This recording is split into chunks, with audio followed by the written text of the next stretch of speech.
Hey, welcome everybody. Good morning and happy almost solstice.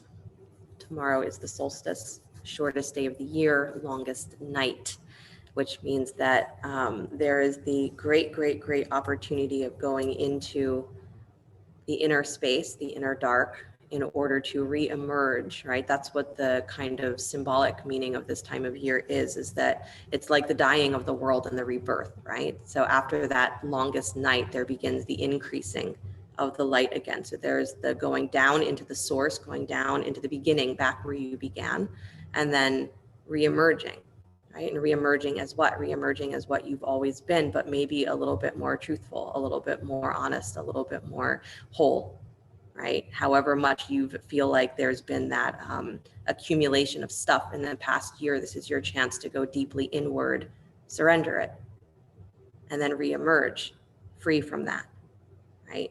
So if you're looking at the solstice and being like, what does it mean? Because there's so much talk about the age of Aquarius, there's so much talk about the planets, there's so much talk about what a big moment it is, and it is. It's an auspicious moment. There's a lot of energy moving, but this is what it means for us as individuals, is it's a chance to shed whatever you have accumulated in the last year, the last 30 years, 40 years, 50 years, 50 lifetimes. Shed it, surrender it, so that you reemerge completely free. And if we're in that state of surrender, we're completely free, then we're easier to live in the world as whole beings. And if we're living as whole beings, we treat others as whole beings. So that source of compassion, that source of loving kindness, all of the things that are said to be what's rising into the age of Aquarius, is you let it rise in yourself. And that's all it means. It's not just transforming the world, it's transforming the world inside of you. So that's your only work. So that being said, we're eradicating the ego. That's what we're starting with. So if you need to do a little bit of movement first, a little cat-cow, a little head rolling, whatever you need to do. If you haven't done ego eradicator in Kundalini yoga, it's not complicated, so don't worry, but it is breath of fire. So if you need to move yourself around a little bit to begin, then make sure you do that. And then begin to find a steady seat as you are ready.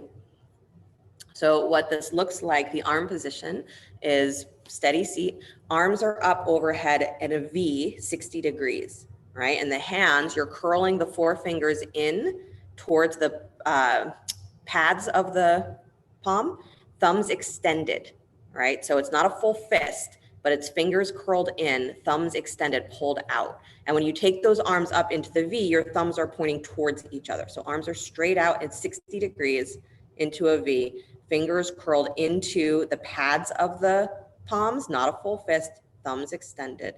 Good, deep breath in. Deep breath all the way out. Little breath in, and begin breath of fire, pumping the navel in and out.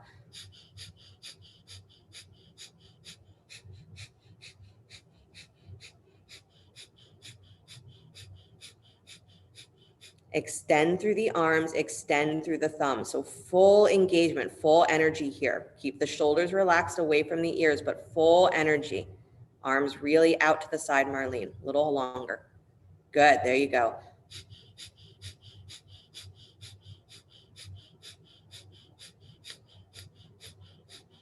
Movement of the breath comes from the navel, so keep it at the navel. Good, my arms are up too, I'm doing it with you, so keep the arms up. Good, don't put them down. Let the breath flow in and out, in and out. This is not eradicating the ego as though you are destroying something bad. This is like a car wash, right? That you're scrubbing and scrubbing and scrubbing the ego so that it shines so brightly, because that's how it's designed to be. It's designed to shine. So this is shining yourself on the inside. Pump the navel in and out, in and out. This is a loving act. Breath of fire is always a loving act. Keep shining, keep going. Arms are up. If it gets tired, you reach out through the arms more, relax the shoulders. I know, arms at 60 degrees, Perry, a little bit wider, I know. Keep going. Navel, in and out, in and out.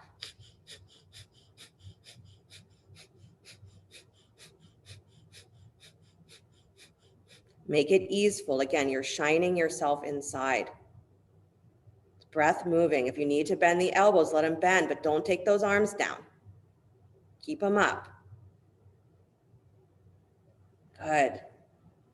Breath moving, breath moving, breath moving. You shine your inner light. This is what it means. You have to find the source of it. The source of it is beyond your belief that you are just a limited body and mind, that you're this tiny, insignificant speck in the grand scheme of things. You're not. You're everything. You're huge. So you shine the space inside so that those walls come crumbling down. Less than a minute. Keep going. Keep reaching out through the arms. Keep extending through the crown of your head. Press into your seat. Let the navel flow in and out, in and out. Keep going. I know, don't give up. Ego eradicator, where you take that perception that the ego is such a small thing and that our place in the world is so tiny. We blast that apart with your breath. Keep going. 20 seconds. Keep going. Do not give up. Pump the navel. Stretch through the arms. You're reaching straight to the source of God, up to heaven and heaven inside of you. Keep going. 5, 4, 3, 2, 1. Bring the thumbs together overhead. Deep breath in. Good. And then exhale, stretch the arms out and down and release. Hands to the knees or the thighs, eyes closed for a moment.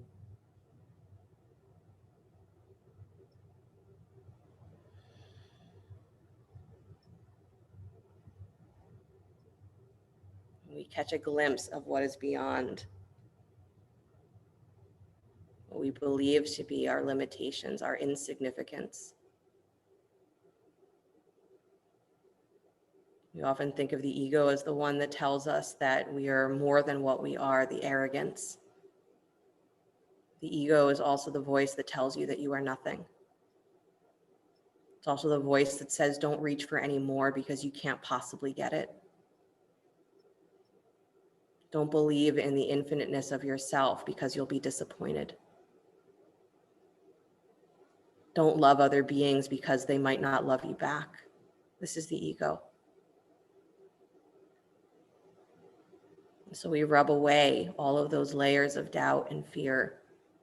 Ego eradicator, we shine the ego, scrub it, so that it is a true reflection of how necessary and essential you are. It is a true transmitter of the light of your soul. We become friends with the ego, and we eradicate the fear that has accumulated over that part of the mind. That's what it means to eradicate the ego.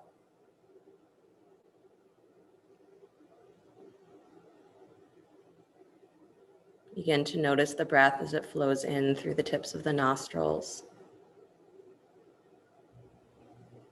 As it flows in, follow it up to the space of the third eye. Then as it flows out through the tips of the nostrils, let your attention follow it to several inches in front of your face. And then from that point, breathe in again, following the breath all the way in through the nostrils up to the space of the third eye. And exhaling out, following the breath several inches in front of you. And continue to breathe like that, inhaling, noticing the breath at the tips of the nostrils up to the third eye. And exhaling, it's at 6 to 9 inches in front of you, but as far as your attention can hold the breath going out, follow it. And then breathing back in from that point outside of you, up to the third eye. And exhaling, allowing the breath to flow out, letting your attention follow it. And from that point, breathing in.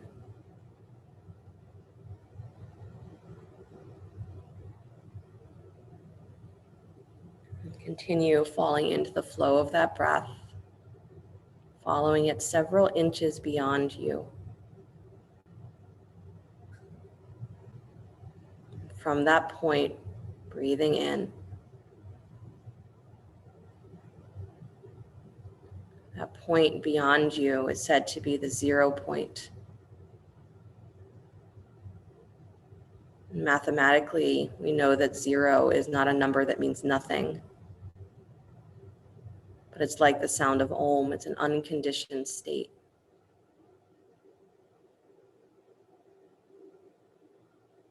The 0 point of where you begin or where you end, it's the same.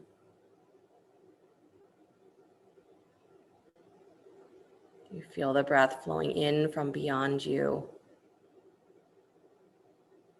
As you breathe out, you surrender that breath back to the infinite.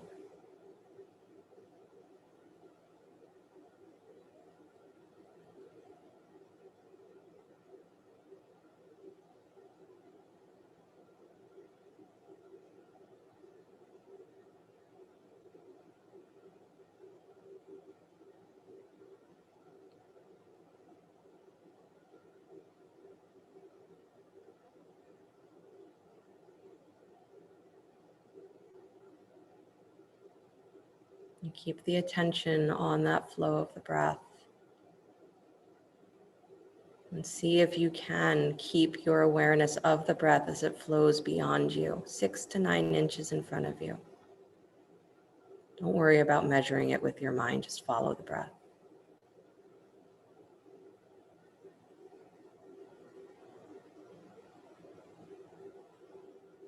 This is one of the breathing practices that says that we can begin to feel ourselves as just the pulsation, just the flow of prana. Dissolving that feeling of limitation that I'm a body and a mind that is surrounded by all of the cannots, must not, will not.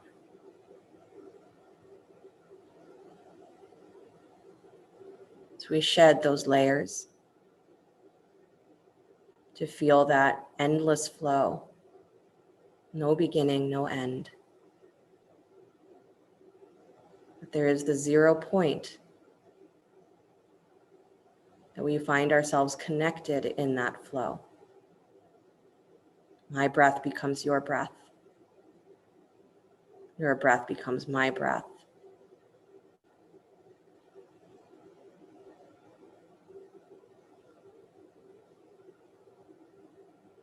What if everyone's 0 point was connected?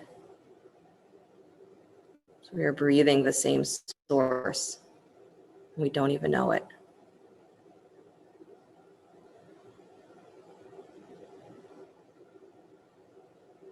Breathing in up to the third eye. Breathing out, following the exhale 6 to 9 inches.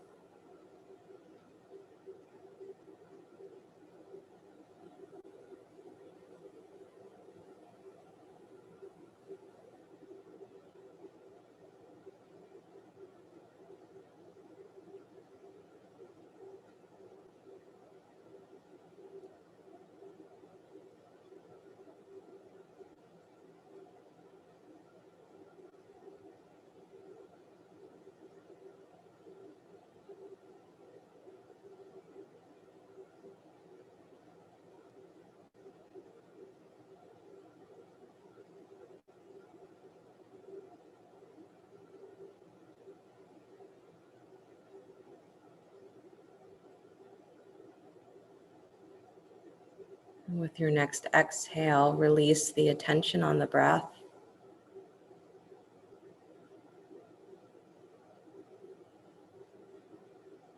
Untether the mind.